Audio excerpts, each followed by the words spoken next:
Om Namo Bhagavate Vasudevaya. Om Namo Bhagavate Vasudevaya. Om Namo Bhagavate Vasudevaya. Om Namo Bhagavate Vasudevaya.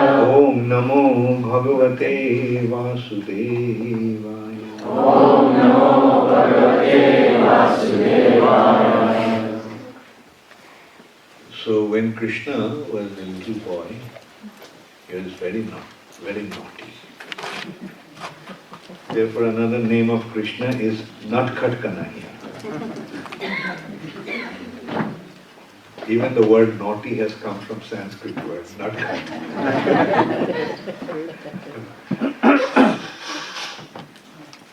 So,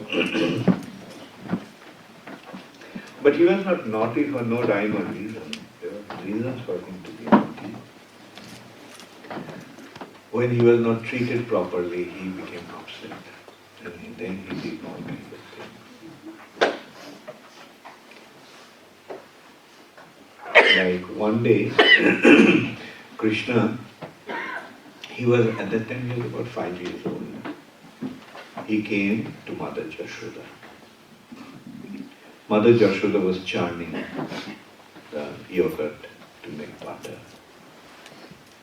So when Krishna came to her, Mother Jashoda realized that Krishna wanted her to breastfeed him. So Mother Jashoda stopped churning the yogurt and sat down and started to breastfeed Krishna. So in Vedic culture we can see that the children used to be breastfed even until the age of 5, 6.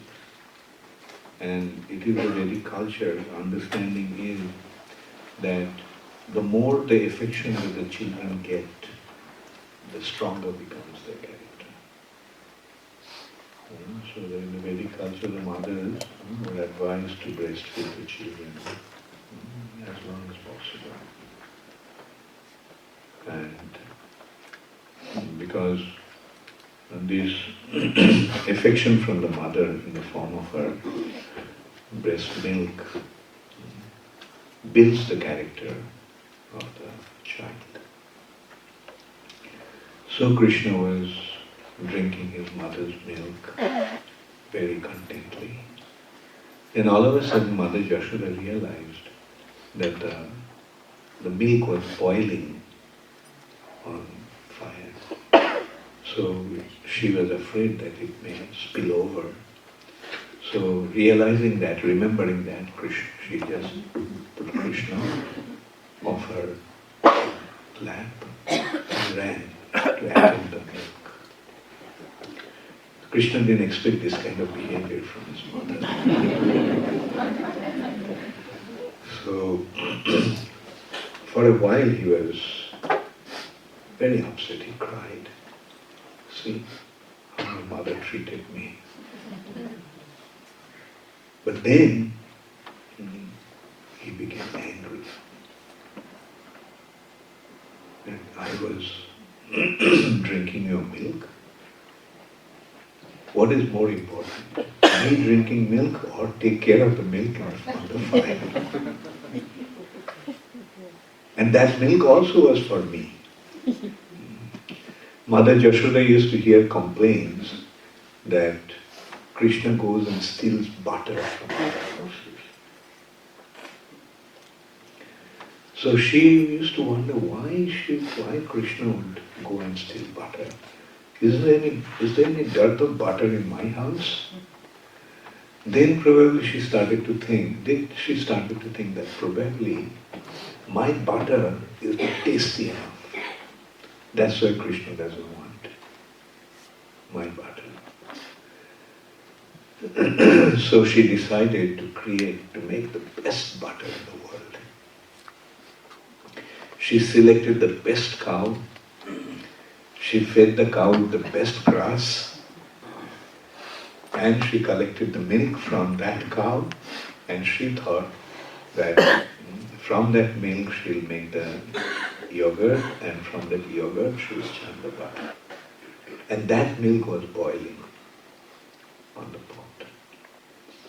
So Krishna knew that, so he got upset. All these things are only for me, and I am contently drinking your milk, and see what you did, you dropped me and just went to attend that milk. So out of anger, Krishna saw there was a piece of stone, a grinding stone. So he picked up the stone and just hit the bottom, charging pot. So the pot broke, and all the butter and yogurt and liquid all just flooded the room. So then Krishna went to the next room where the butter was kept hanging from the rack. So Krishna, the rafter is quite high. Krishna was only 5 years old. So he took the mortar and turned the mortar upside down, and he stood on the mortar and he lowered the butter. So he drank, and there were some other cowboys, so he fed them also. There were some monkeys, he fed them also. In the meantime, Mother Yashoda came back, and she found that the churning pot is broken. The whole room been flooded with milk and yogurt and liquid from that pot. So she felt that this must be Krishna's doing. And Krishna was nowhere to be seen. So she felt this boy should be chastised. He is becoming too much. So she picked up the stick. They used a stick to separate the butter from the yogurt water. So she took that stick and she came to the next room, and she found that Krishna in the process of stealing the butter. Jasoda bhi alu khalad dhavaman. Seeing from the top of the mortar, Mother Yashoda coming, Krishna jumped out of the mortar and ran. Mother Yashoda also ran after Krishna. And after some time, she caught Krishna. Krishna became afraid, seeing the stick in his mother's hand. Rudantam muhur netram, jugmang mijantam, param bhuja jugmena satam konetram. Seeing his mother, Krishna became afraid and he started to cry out of fear. Satam konetram. And he started to rub his eyes with the back of his hands. Jugmang rudantam muhur netram, jugmang vijantam, karam bhuja jugmena. With his karam bhuja, with his two hands, he started to wipe the tears from his eyes. So Mother Yashoda felt that maybe it's not good for the boy to be afraid, so she dropped the stick. But she felt that he must be chastised, some punishment should be there. So she decided to tie Krishna up. So she got some rope and tried to tie Krishna up by his belly. And she found that the rope was 2 fingers too short. She got more ropes, tied it up, the other rope. Still it was 2 fingers too short. So she became desperate. What's the matter? Like, how can I not tie this boy by his belly? And no matter how much rope she got and how much she tied them together, but no matter how long the rope was, it was always 2 fingers too short. So Mother Yashoda became completely exhausted. And other gopis were watching. And because sometimes they came to complain to Mother Yashoda. And Mother Jashoda often did not take their complaints seriously. Her thing was, you're complaining that Krishna went and stole butter from your house. But at that time Krishna was sitting with me. So, and they would say that, do you think we are lying? And Mother Jashoda said, no, I'm not saying that you're lying. But I can't understand that you are saying Krishna was in your house stealing your butter. But at that time Krishna was sitting with me. So that's why I'm wondering, how can that be possible? So these gopis became very upset. You want to hear that what happened after that with the gopis? One gopi said, okay, fine. I'll catch Krishna and bring him to you. So Mother Jashoda said, yeah, please do that. So one day this gopi was waiting when would Krishna come to the house to steal butter. And then she would catch Krishna. So one day Krishna came with his friends. And like gymnasts, they got on top of another shoulder and there was and they lowered the butter. Then they ate the butter. The monkeys were there watching. So Krishna fed the monkeys. And when the monkeys also wouldn't want any more, Krishna was offering, take some more. Oh, it's full. Then Krishna would say that this butter is so bad that even the monkeys don't want it.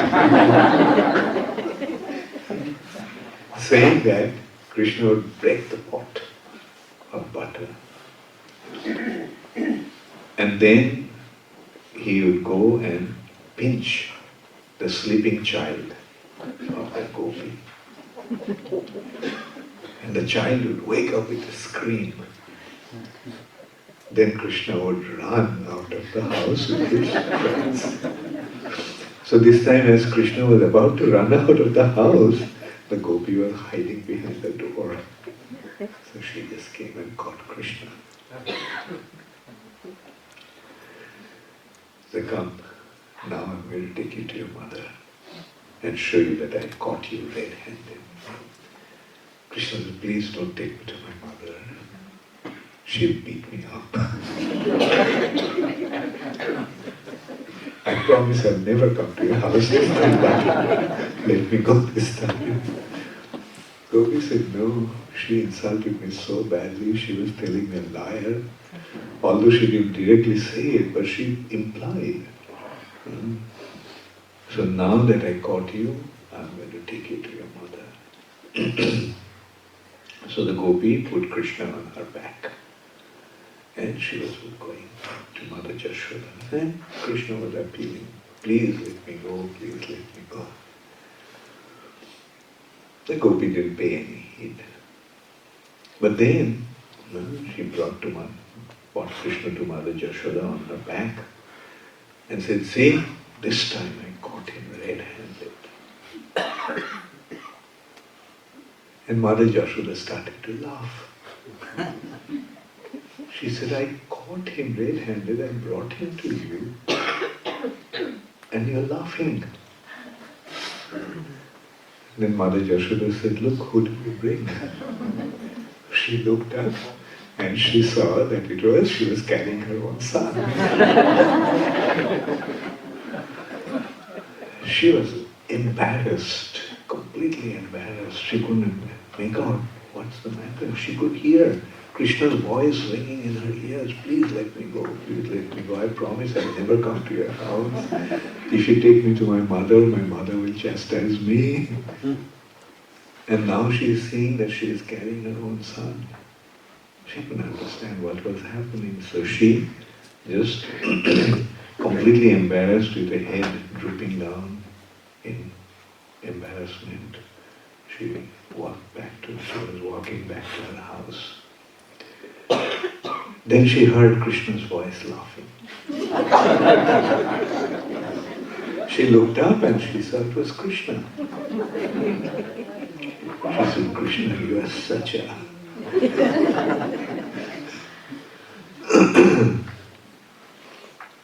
I caught you and see how you embarrassed me in front of your mother. You became my son. And Krishna said, I told you not to take me to my mother. I told you that if you take me to my mother will get very upset and she will chastise me. Who wants to be chastised? So I had to do something. Anyway, this time I have become your son.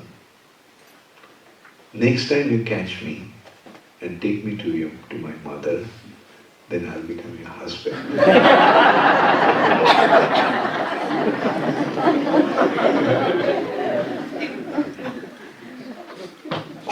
So this anecdote is from Charu Swami. So this is how Krishna was performing his pastimes, and that's why Mother Yashoda started to think, maybe there is some truth behind these complaints. Because otherwise, why these ladies would come and make this complaint? So she felt, okay, whatever it is, I will create. I'll make the real butter, the best butter that anyone can ever make in this world.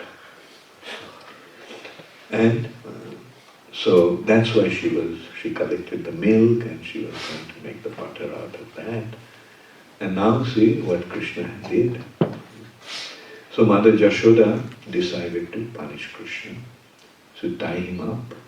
And it was always 2 inches, 2 fingers too short. Then finally she was sweating and other ladies were watching and laughing. See, Yashoda, now this time you saw we are not a child. And so finally Krishna also felt, my mother got exhausted, okay, let her tie me up. So Krishna allowed his mother to tie him up with the rope. Iti driksha lilabhir ananda kunde shaghosham nimajjantam makhapayantam. In this way, Krishna submerged his devotees in an ocean of ecstasy through his pastimes. Anyway, Mother Yashoda then tied him up with the rope. And it has been also mentioned that Mother Yashoda didn't tie Krishna up with a rope. Who can ever tie Krishna belly by a rope? The belly of Krishna, which is the resting place of the entire universe. How can anyone tie this up? But Mother Yashoda didn't tie it up with the ropes, but with Bhakti Bhattam. With her devotion, she tied Krishna up. She tied Krishna up with a mortar, to the mortar, with a rope. And she went to attend her daily chores. Then Krishna stood there, tied up. He got bored just standing there. So he pulled the mortar. And now the mortar became like a wheel of a car. And Krishna started to drag the mortar and he started to go around the courtyard. On the courtyard, there were 2 huge Arjun trees called Jamal Arjun. Jamal means twin Arjun trees. And Krishna decided to pass through those trees. So Krishna went through, but the mortar got stuck. And Krishna pulled. And as he pulled, these 2 huge trees fell off with a terrible sound. And from those 2 trees, 2 demigods appeared. They were brilliant as the sun. And they offered obeisances to Krishna and then offered prayers to Krishna and then they left for the heavenly abode. Who are these two sons, two persons? These two persons are Kuvera's two sons, Nala Kuvera and Manigriva. They were cursed by Narad Muni to become trees. Why? Because they were given the charge of the garden near Mount Kailash by Lord Shiva. And they were spending their time there, taking care of that place, beautiful garden. And they used to drink and have fun with celestial women. One day, they were in the Mandakini, the celestial benches, and they were sporting with the Apsaras, the celestial damsels. At that time, Narad Muni just happened to come there. And seeing Narad Muni, all these girls, they just quickly covered themselves. But these two boys, two sons of Kuvera, they stood there stark naked because they were so drunk. They didn't have any consciousness. So Narad Muni felt that these two boys are not fit to remain in the heavenly planet. Let them go to the earth planet. And since they are standing naked like, shamelessly, let them become two trees and stand there naked through summer, winter, autumn, spring. So as a result of that curse, these two sons of Kuvera became two Arjuna trees. So they went then, after getting the curse, they came back to their senses and begged Narad Muni. So Narad Muni said, when the word has gone out of my mouth, it cannot be retracted. It's not going to happen. So that is the power of a saintly personality.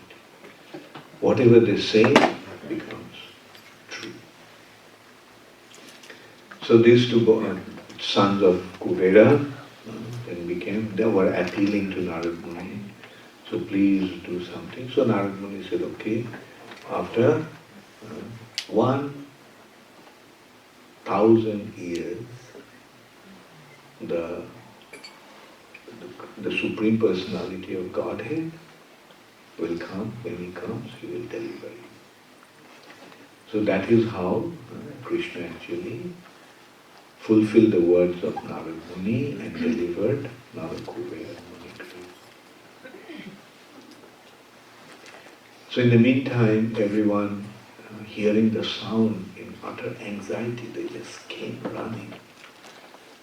And they found that all of a sudden these two Arjuna trees have fallen. Mother Jashoda's immediate anxiety was, where is Krishna? Where is Krishna? Because this tree, Krishna was there in the courtyard, did the tree fell on Krishna? Such huge trees. The boy could have been crushed. And they found that Krishna is in the middle of, in between those two trees, totally unharmed. The little boys who were there, they told what happened. That Krishna's mortar got stuck, and as Krishna pulled, the two trees got uprooted, and then two very, very wonderful looking personalities came out. And they offered prayers to Krishna. Some thought, how can it be? This little boy, 5-year-old boy, pulled the mortar and the two trees got uprooted. These children must have become a great storyteller. And some also thought that maybe it is true because Krishna's activities are so unusual. So this is how Krishna performed his Damodar Lila. One day Krishna saw that a fruit vendor was hawking some fruits. So Krishna saw that elderly people, when they need something, they barter it with rice. So Krishna called the food vendor and he took a handful of rice, and half of the rice fell off while he was carrying it, and told this fruit vendor, "Will you please give me some fruits in exchange of this rice?" So this fruit vendor's heart just melted seeing this beautiful little child. She felt that she can, what to speak of fruits, she could give anything to him, even herself. And she filled up this boy's arms with the fruits, as many as he could carry. But then she left, and when she was leaving, she found that the basket seems to be very heavy. And it was so heavy that it was difficult for her to carry it. So then she took the basket off her head, and she saw that in place of the fruits, whole basket has become filled with most precious gems and jewels. So this is how Krishna rewards.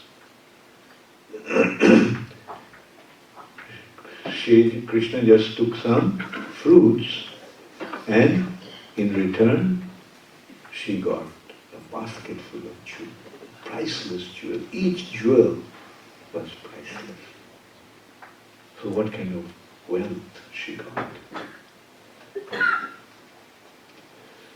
One day Krishna was tending the cows on the bank of Jamuna, and all of a sudden Krishna saw that the cows, as they drank the water, they just became unconscious and died.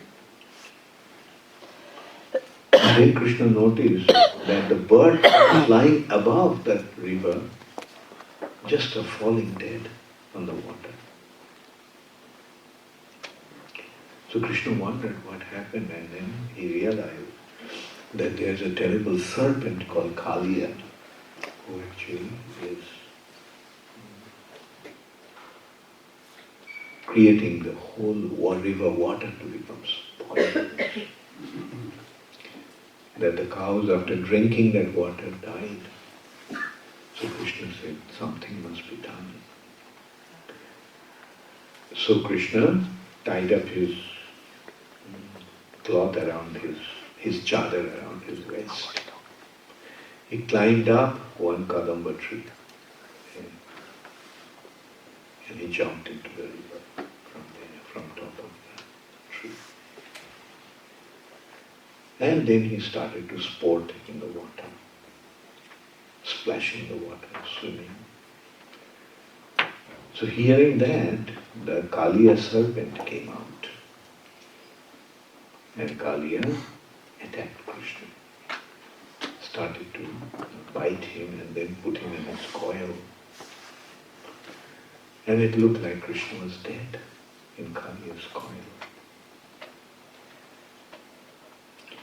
So in the meantime, some cowherd boy went and reported to the villagers. Went and told Nanda Maharaj, and hearing that, they all came running.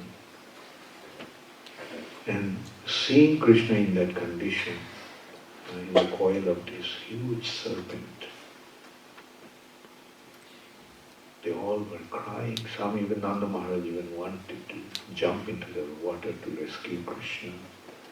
But Balaram prevented that. He said, don't worry. Krishna can take care of himself. And then, seeing that his devotees are feeling such distress, Krishna decided to do something. What did Krishna do? He was in this coil of Kaliya, and he expanded his body So much so that Kaliya's bone joints started to crack and dislocated. So Kaliya started to feel terrible pain. And Krishna then came out of his coil, jumped onto his head and started to dance. It seemed like Krishna was dancing, but what was Krishna doing? Krishna was jumping one head to another head and kicking him on his head. And Kaliya felt as if the entire weight of the universe was falling on his head with each step of Krishna, each step of Krishna. And he started to bleed from his mouth. And still he was trying to bite Krishna. And as he was trying to bite, immediately Krishna would get onto that head. Kaliya had many, many heads. And he would kick him on his head. And Kaliya would be smashed. And Kaliya's condition, he was dying. So Kaliya's wives, the Nagapatnis, came out and prayed to Krishna. And that, please, my Lord, spare this impudent, disobedient serpent. Please shower your mercy upon him and spare his life for our sake. And this way they started to pray in the most wonderful way. So then Krishna said, okay, but you leave this place, Jamuna. You go to Ramanak Island and you stay there. So Kaliya then left that place and went to this distant island. And Krishna blessed him that I know you are afraid of Garuda attacking you. Because Garuda developed some animosity with Kaliya. And that is why, being afraid of Garuda, Kaliya came to this particular place in Jamuna, which was a lake inside, and called Kaliya Radha. Because Garuda was cursed that if he ever came there, he will die. The curse was given by Sobhari Rishi. So that's why Kaliya knew that and he took shelter of that because Garuda could not come there. So Krishna told him that Garuda won't trouble you because when he sees my footmark, my footprints on your head, Garuda will spare you. So this is how Kaliya was subdued. Now that leads us to another anecdote. And the question arose that why Garuda was cursed by Sobhari Rishi.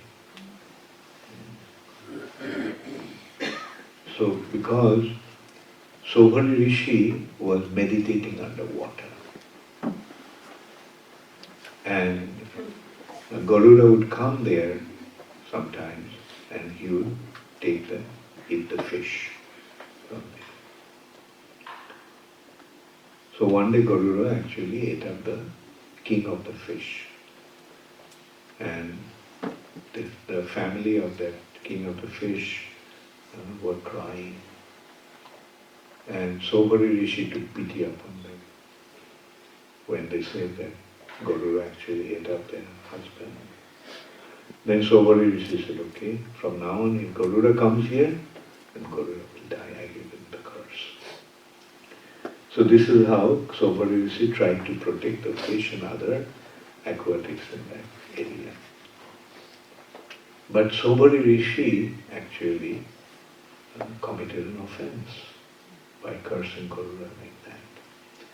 And as a result of that, what happened? One day, Sobhari Rishi saw that male and female fish were copulating.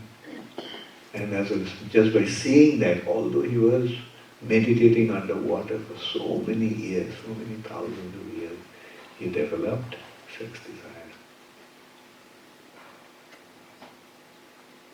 And he went up, he got the desire, so he felt that this desire should be fulfilled. And he went up and went to the king, Mandata, who had 51 daughters.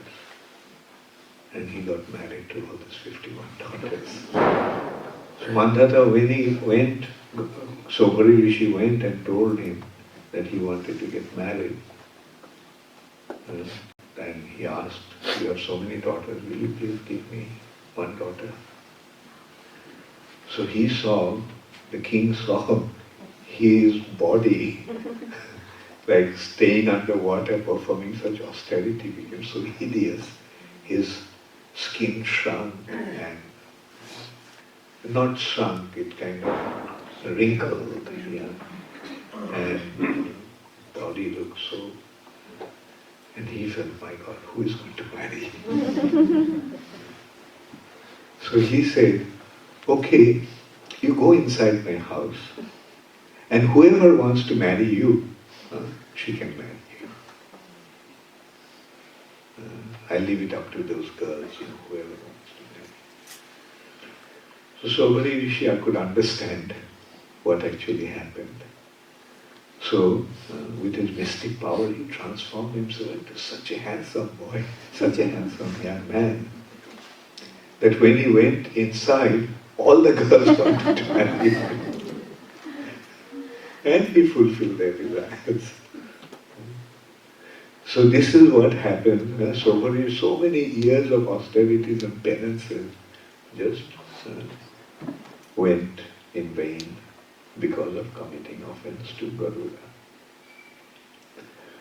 So this is the episode or anecdote of Kali serpent and Sobari Rishi and Garuda. And okay, maybe quickly I can tell another anecdote in 5 minutes before the class. And so one day Krishna was tending the cows with his friends, boyfriends, and they all became very hungry. Said, Krishna, we are so hungry, we want to eat something. So Krishna said, look, these brahmanas are performing yajnas. So you go and ask these brahmanas to give you some food. Tell them that Krishna and Balaram are there, so they sent us and they want this food from you. So when these cowherd boys went and reported to the Brahmanas became very upset. How dare you speak like that? We are preparing for the sacrifice to the Supreme Personality of Godhead. And before even the sacrifice was made, you want to partake to that offering. So the cowherd boys got disappointed, came back to Krishna and reported this is what they said. Krishna said, okay, fine. Now you go and ask their wives. So the boys went and told the wives that Krishna and Balaram are here. They're feeling hungry. We are also feeling hungry. So Krishna sent us to ask you for the food that you're preparing. So they were actually, the wives were preparing the food for the sacrifice. So the wives said, oh, Krishna and Balaram are here. So let's go and take all the food. And they wanted to immediately go there. The Brahmanas saw that their wives are all in a row, carrying all the food stuff and going somewhere. So they asked, what happened? Where are you going? So we're going to Krishna and Balaram. So they said, but what about our yajna? You stay with the yajna. We are going to see Krishna Balaram. They came so close by and they wanted some food. So we'll offer everything to Krishna Balaram. So this is the way This is how the wives of the Brahmanas carry all the ingredients that were meant for their so-called sacrifice and offer it to Krishna. What is the perfection of all sacrifice? To be offered to Krishna, and that's what they did. And so this is another very important lesson to learn, that everything should be offered to Krishna, what to speak of when Krishna himself wants it. And in order to develop one's, what is the ultimate consideration? The ultimate consideration is to develop devotion to Krishna. And how can we develop devotion to Krishna? Simply by developing our attachment to Krishna, by understanding who he is with a simple heart. The simplicity of heart is very important for developing our devotion to Krishna, which actually means our love for Krishna. Developing scholarship, becoming a big pandit is not really ultimately going to benefit us. What will benefit us eventually is our love for Krishna. And this way, the Brahmanas' wives taught their husbands how to develop their love for Krishna. And they were very grateful to them afterwards. Well, we understood. And they recognized Krishna by the mercy of their wives. Thank you all very much. All glories to Srila Prabhupada. Gaur Premanande. Gaur Premanande. His Holiness Bhakti Charu Swami Maharaj ki